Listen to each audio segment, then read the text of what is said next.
Assalamualaikum warahmatullahi wabarakatuh. Saya Elis Fahma, 1703468, Analog Digital Converter.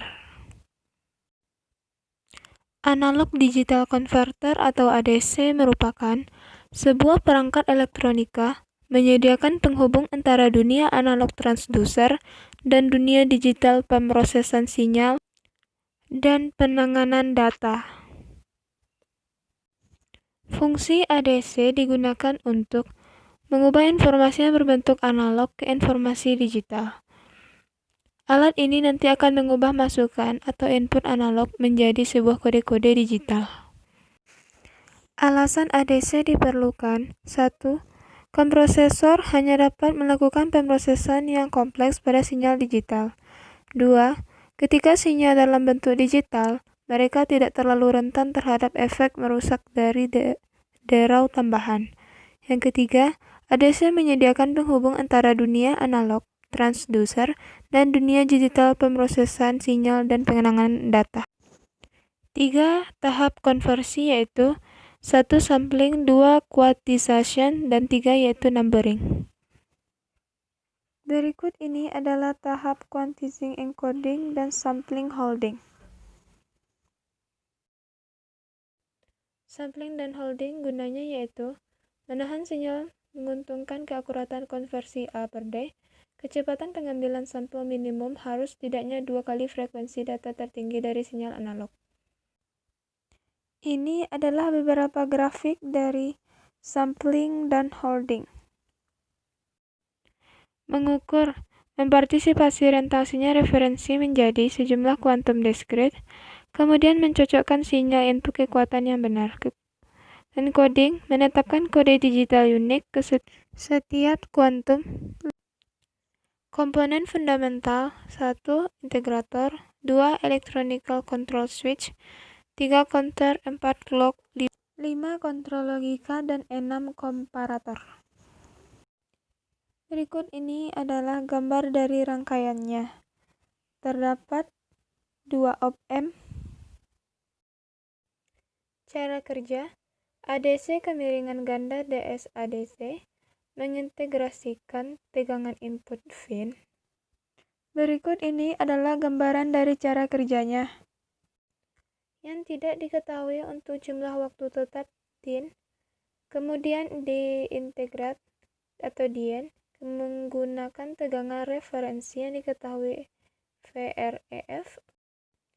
Keuntungan utama dari arsitektur ini dibandingkan dengan kemiringan tunggal adalah bahwa hasil konversi akhir tidak sensitif terhadap kesalahan dalam nilai komponen. Artinya setiap kesalahan yang diperkenalkan oleh nilai komponen selama siklus integrasi akan dibatalkan selama fase deintegrasi. Berikut adalah bagaimana cara kerjanya. Berikut ini adalah gambaran dari cara kerjanya. Keuntungan: hasil konversi tidak sensitif terhadap kesalahan dalam nilai komponen. Lebih sedikit pengaruh buruk dari kebisingan. Akurasinya tinggi. Kekurangan yaitu lambat. Akurasi tergantung pada penggunaan presisi biaya komponen eksternal. Sigma delta A per D konverter komponen yaitu resistor, kapasitor, komparator, kontrol logika, dan DAC.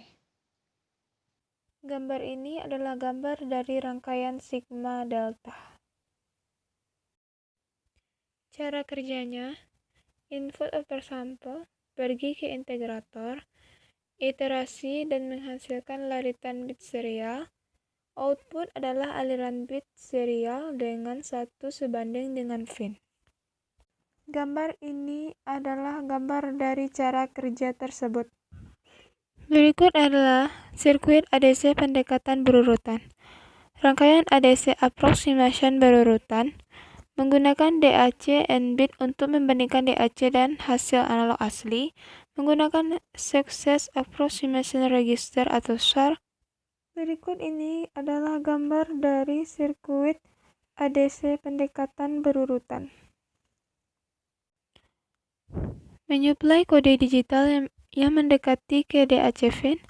Perbandingan mengubah keluaran digital untuk mendekatkan ke nilai masukan menggunakan konversi umpan balik loop tertutup. ADC pendekatan berurutan. 1. Prosesnya. MSB diinisialisasi sebagai 1. 2. Ubah nilai digital menjadi analog menggunakan DAC. Beginilah rangkaian dari proses tersebut. 3. Bandingkan tebakan dengan input analog. 4. Apakah Fin lebih besar dari VDAC? Setel bit 1. Jika tidak, bit 0 dan uji bit berikutnya.